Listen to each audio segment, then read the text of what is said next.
កាន់តែបាក់សីសំឡាញ់អើយថ្ងៃនេះត្រូវវឹកហាត់ដាក់ចំណីទឹកស្អាតដាក់ណាំវីតាមីនមើលថាយ៉ាងហ្មត់ចត់មិនដោយមានជំងឺស្រឡាញ់ដោយកូនបារម្ភមិនឲ្យឈឺបាក់សីកីឡាផ្លាយដៃហាត់គ្រប់ក្បាច់គុណ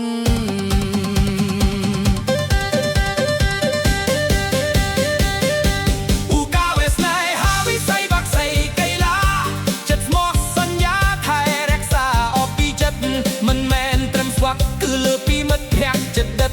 បាក់សីកីឡាពិតនាំលៀបសំណាងនឹងជ័យជំនះអូសប្បាយជ័យយោហូ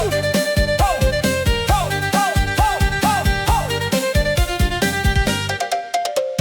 ស្លាបរលងរលើបជើងរឹងមុំដូចតែខែបកាយភ្នែកមុតស្រួយស្វាហាប់គ្មានពីឡើយពេលចូលសង្វៀនមិនដែលថយក្រោយឡើយពូកាវិញញញឹមស្បាយព្រោះទុកចិត្តលើសមត្ថភាពចំណងចិត្តស្រឡាញ់ពីការចិញ្ចឹមបីបាច់លឹកផលសម្រេចដោយសារការយកចិត្តទុកដាក់បាក់សីកីឡាពូកែខាងវេប្រហាជាអ្នកណាឃើញក៏លន់ហួតសរសើរមិនដាច់ពីមាត់